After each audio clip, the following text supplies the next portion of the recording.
While working on his father's theory that tuberculosis was linked to adrenal gland deficiencies, he took on the task of standardizing adrenal extracts by using adrenalectomized cats. These were the steps required to standardize the biological extracts for later use with his tuberculosis patients. The cats chosen for the study were apparently in perfect health. They were kept in open-air pens with a yard 4 feet wide, 7 feet high, and 12 feet long. They were fed cooked meat scraps from the sanitarium, which included internal organ meats and bones, along with some additional raw milk and cod liver oil. According to all known standards, this diet provided an optimal amount of nutrients. The cats seemed healthy. The adrenalectomy technique had been proven appropriate. Nevertheless, the study suffered from an unexplainably high mortality rate. Then came that uncalculated twist of events. For some reason, many more cats were provided for the study than could ever have been fed using leftover cooked meat scraps from the sanitarium. So raw meat scraps from a nearby meatpacking plant replaced the cooked meat in the diets of certain cats. Within a very short period of time, the operative mortality rate of that group dropped significantly. The raw meat-fed animals began to survive the adrenalectomy extremely well, and they continued on in a superior quality of health. Pottenger had unexpectedly glimpsed a new facet of fundamental nutrition, and he was compelled to respond with a series of studies that would span the next 10 years of his medical career. To begin the study, a population of animals was selected which Pottenger aptly dubbed run-of-the-pen cats. He was not interested in physical perfection. His major concern was that his cats represent a normal sampling of animals, with the exception that cats with obvious deformities or disease were excluded. Needless to say, when people from the nearby community heard of the study, more cats were mysteriously abandoned on the Pottenger doorstep than could ever be used in the experiment. Pottenger was intrigued by what he termed heat labile factors, or put as an experimental question, he asked, does the cooking process somehow render food nutritionally deficient, causing eventual physiological degeneration? A basic diet was designed consisting of raw meat, viscera, bones, a small amount of raw milk, and cod liver oil. Each day, this basic diet accounted for 1/3 of the total dietary intake of the animals. The remaining 2/3 of the diet was the dimension of experimental manipulation. One group of cats received raw meat or cooked meat along with the basic diet. The other group of cats were given raw milk, pasteurized milk, evaporated milk, or sweetened condensed milk. Each cat's daily diet then consisted of 1/3 of the basic diet, plus 2/3 of the prepared food which was under study. And once assigned to a specific group, the animal's diet was held constant. Although there were 2 different studies, one focusing on milk and the other on meat, the results of both studies were nearly identical. Over the next 10-year period, Pottenger observed and recorded numerous physiological changes in the experimental animals and their offspring. First, you will observe the raw milk animals. They move about the pen with a great deal of agility and coordination.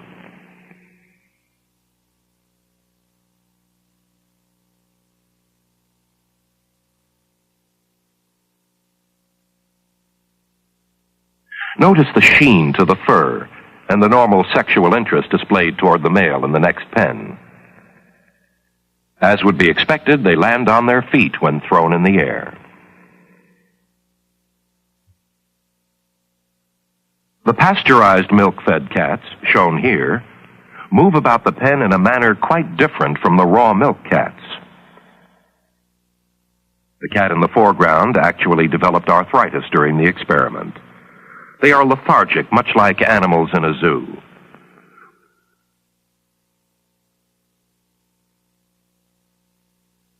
When thrown a short distance, these animals show a slightly impaired sense of coordination. Dental deterioration was also common. Note the abscesses above the molars, the reddish cast to the gums, and the soft gingiva.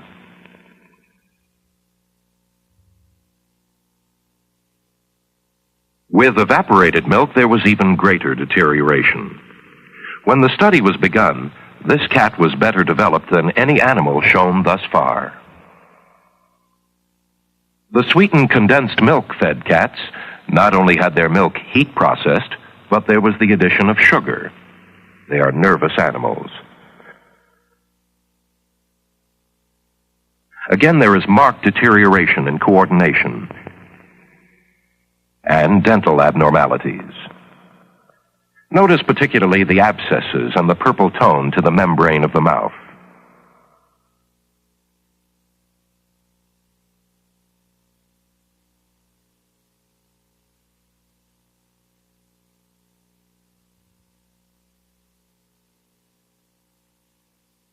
For a further comparison, here is another example of normal development. Notice the firm gingiva, the normal coloring tones, the beautiful broad mouth, the full jaw with obvious power. This animal happens to be a male, but the comparison is nonetheless valid. Here is another illustrative comparison. The raw milk female gets in 20 or 30 licks for every one of the pasteurized milk female, then leaps away in disgust. These were all first-generation animals, born of theoretically healthy parents, and who themselves were healthy at the beginning of the study. Disturbing as these observations might be, the impaired balance, the lack of energy, the dental deterioration, some of the most significant findings emerged as Pottenger extended his study down to the second and third generations. Almost immediately, Pottenger noticed that animals fed the raw meat diet for 2 generations appeared larger than the same generation of cooked meat cats. At 16 weeks, this second-generation raw meat cat weighs 2,000 grams, while the second-generation cooked meat animal only comes up to 1,600 grams. Compare the black kitten with this raw meat kitten. The sheen, the sparkle of the eyes, the well-developed face. Nutritional studies often look at skeletal development as a rather vital index of dietary sufficiency. This is a raw meat animal with the full, round face.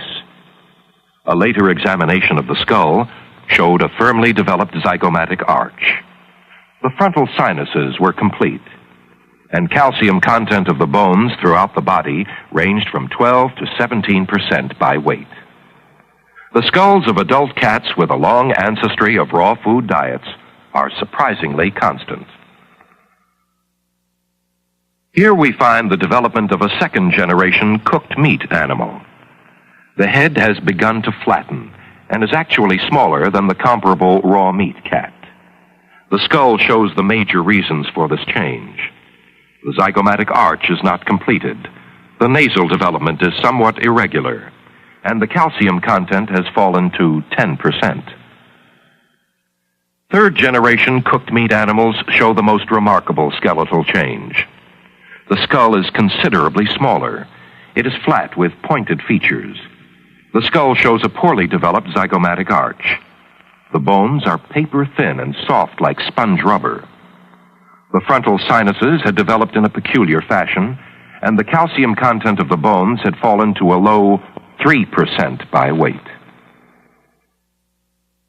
Activity level is another index of interest. In this pen, there is an obvious difference in activity level between the raw meat animals and the cooked meat animals.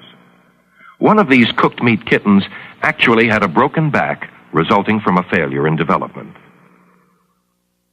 Moving into the third generation of experimental animals, the degeneration was even more pronounced.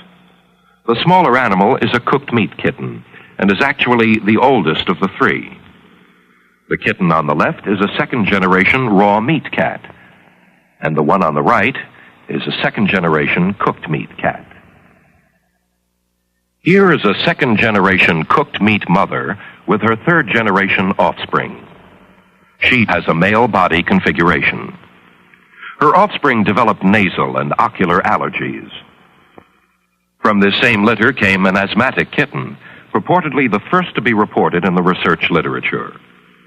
Again, there is marked dental deterioration, abscesses, poor coloring, and gingival irritation. Pronounced exhaustion was a typical observation among the third generation of cooked meat kittens, as well as impaired coordination. This third generation cooked meat kitten had over 24 fractures, resulting from a failure in development.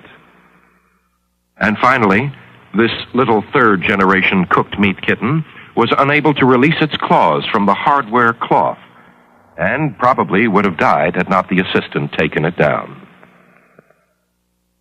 At this juncture in the study, a most interesting development emerged. The cooked meat cats were unable to successfully reproduce after the third generation. Most were void of sexual interests, and those that had attempted to mate could only produce stillborn litters. On the other hand, the raw meat animals continued to reproduce healthy offspring generation after generation. The notion that specific nutritional factors in food may be destroyed by heat processing is obviously not far-fetched. Physiological deterioration down the generations is quite graphic, and according to Pottenger, the process was found to be reversible only with great difficulty. He did demonstrate that the animals could make considerable gains towards physiological normalcy, but it took 4 generations of a raw food diet before the animals regained their native structure and original level of well-being.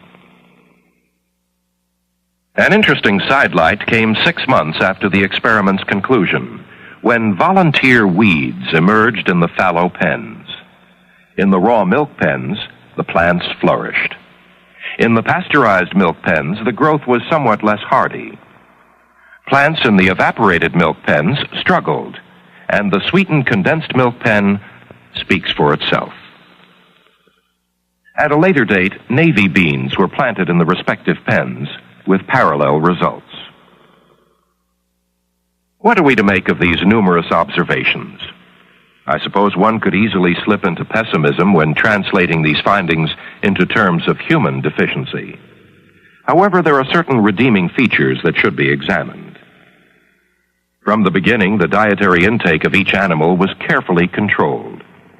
Man is rarely restricted to such a high degree because he is omnivorous. Nevertheless, the changes discovered in the Pottenger cats are comparable to many like changes in human beings. The historical work of Dr. Weston A. Price corroborates the Pottenger study by charting the graphic degeneration of primitive tribesmen as they moved from their traditions and dietary customs to the civilized world.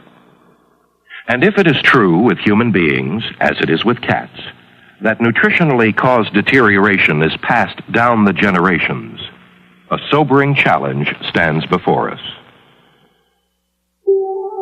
Throughout this study, Pottenger stressed the high degree of dietary control he imposed on his laboratory animals. This is quite an accurate accounting of the facts, with the exception of the one cooked meat cat that somehow got away.